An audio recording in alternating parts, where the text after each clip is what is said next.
Bonjour. À l'époque de mon enfance, nous aimions les histoires de fées, de princes, de baguettes magiques où le méchant était puni. Mais ça, c'était avant, comme dirait l'autre. Des contes extraordinaires où les animaux, les pierres, les arbres parlaient.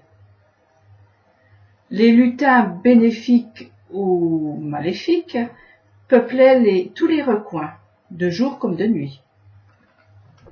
Cela nous faisait rêver et germer l'espoir d'une intervention surnaturelle qui réglerait tous les problèmes.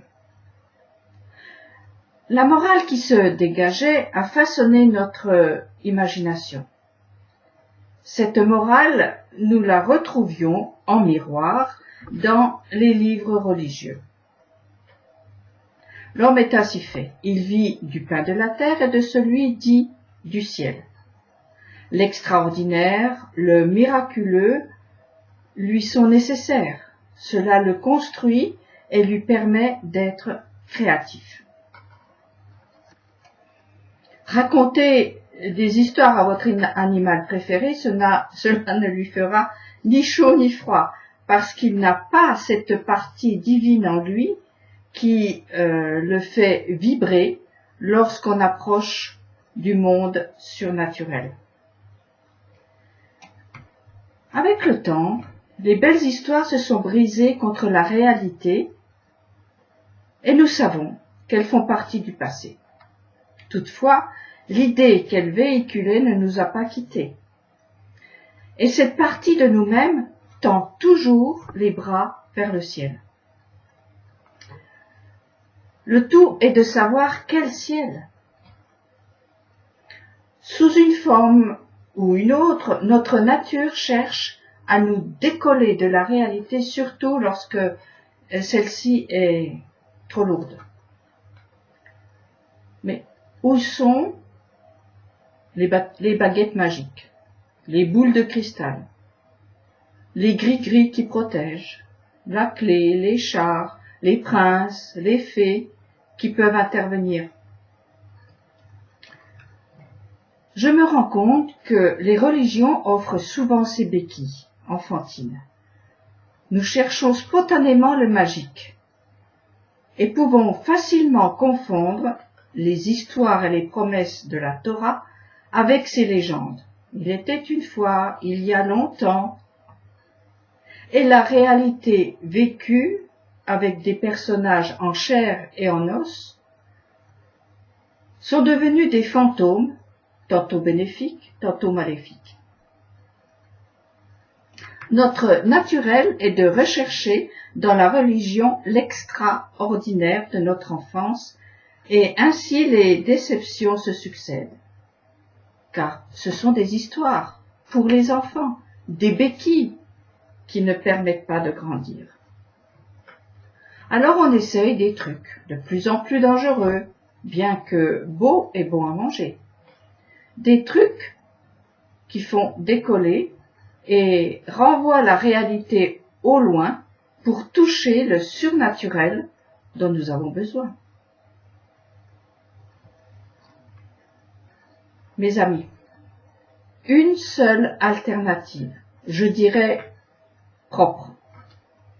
Une seule alternative ouvre, guérit, réconforte.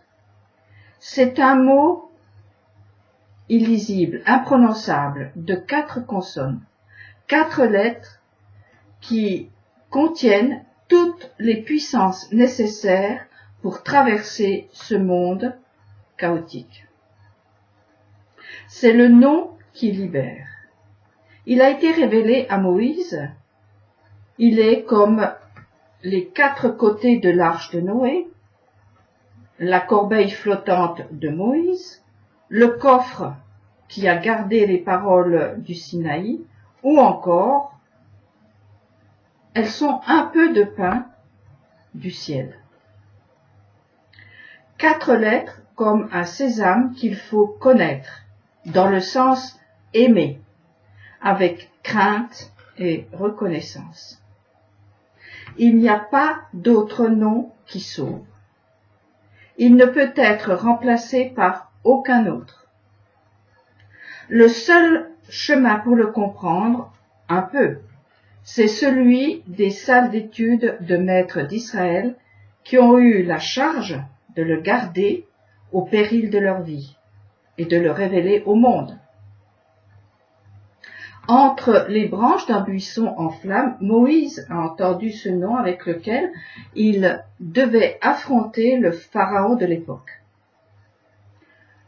Moïse a eu du mal de croire que c'était possible pour lui d'accomplir sa mission et qu'il serait capable de réaliser cet exploit. Pourtant, sa main a été guérie miraculeusement. Son bâton est venu à bout des magiciens et sa parole a provoqué des malheurs. Ce sont toutes sortes de miracles, mais c'est le nom qui a ouvert les portes de la prison et vaincu Pharaon. Lorsque le peuple s'est retrouvé dans le désert, du milieu d'une montagne en feu, ils ont tous entendu. C'est moi, le nom de 4 lettres qui vous est sorti de l'esclavage. Il n'y en a pas d'autre nom, il n'y en aura pas d'autre. Je suis votre Dieu. Que nous reste-t-il à nous qui n'avons pas fait ces expériences, ces expériences ne coulent pas dans nos veines. Nous n'avons pas vécu ces histoires. Eh bien, il nous reste à suivre l'exemple de Ruth la Moabite, l'étrangère.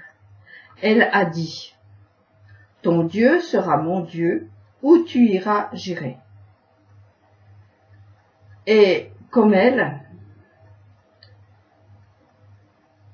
nous pouvons faire et nous devons faire tout ce que nous dirons ceux qui ont l'expérience, le vécu des promesses divines. Ruth n'a pas cherché de compromis, elle a choisi. Même si, en principe, de par ses origines, elle ne pouvait pas s'attacher à ce Dieu. Mais elle s'est attachée au pas de sa belle-mère et elle n'a pas lâché. Le prophète Zacharie nous dit ce qu'il a vu et entendu pour notre époque. Et ainsi, de nombreux peuples et de puissantes nations viendront rechercher l'Éternel Sébaoth à Jérusalem et rendre hommage à l'Éternel. Ainsi parle l'Éternel Sébaoth. En ces jours-là, 10 hommes de toute langue et de toute nation saisiront le pan de l'habit d'un seul individu juif en disant « Nous voulons aller avec vous, car nous avons entendu dire que Dieu est avec vous. » Exactement ce qu'a fait Ruth. Là, nous ne sommes plus dans des contes et légendes. Nous sommes dans une réalité qu'il faut débarrasser de ces fantasmes pour toucher, ou plutôt effleurer, ce que veut dire « Je suis Availlé, votre Dieu, il n'y en a pas d'autre. »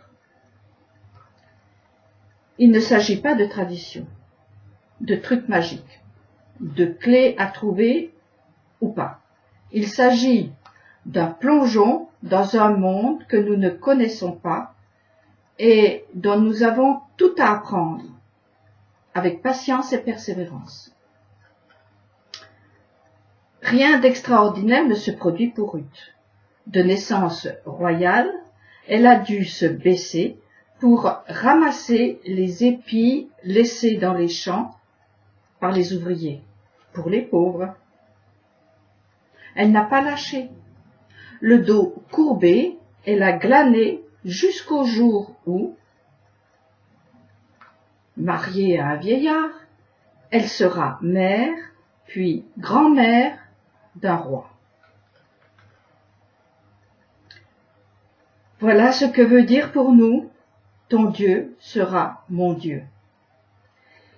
Il n'y a pas de trucs, de personnages fantastiques, de carrosses, ni de princes charmants. Il y a un choix, puis un vouloir apprendre, écouter, travailler sur soi, marcher humblement avec le Dieu que tu as choisi, comme le dit Michée. Homme, on t'a dit ce qui est bien, ce que le Seigneur demande de toi, rien que de pratiquer la justice, d'aimer la bonté et de marcher humblement avec ton Dieu. Oui, c'est tentant de prendre des raccourcis comme l'ont fait Adam et Ève. Se nourrir de ce qui est beau, bon, de se laisser embobiner par des connaissances que nous sommes incapables de gérer et qui nous entraînent au bord de précipices bourbeux.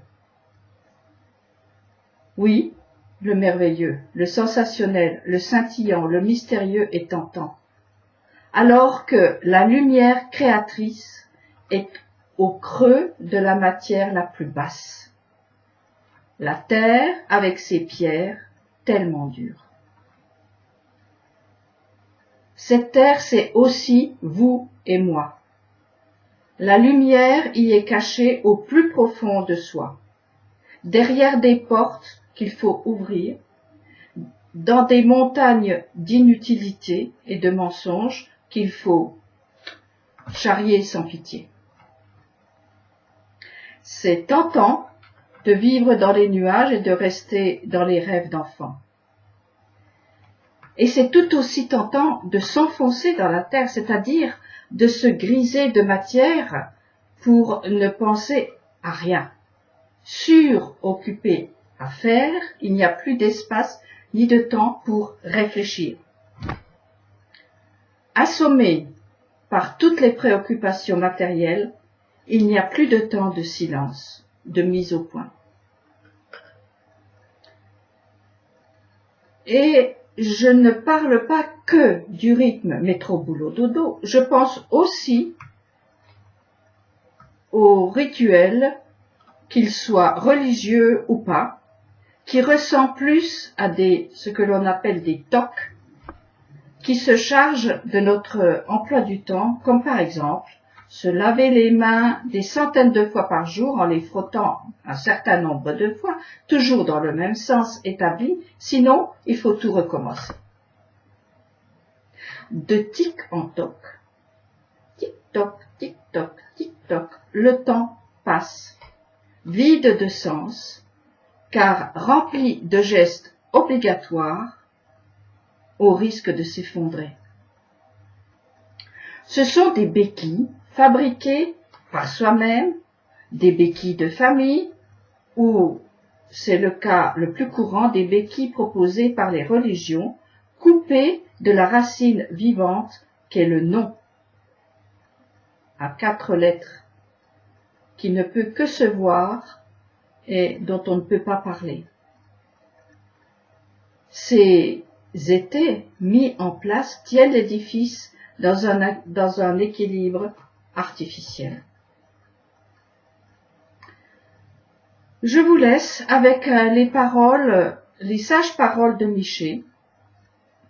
Homme, on t'a dit ce qui est bien, ce que le Seigneur demande de toi, rien que de pratiquer la justice, d'aimer la bonté et de marcher humblement avec ton Dieu.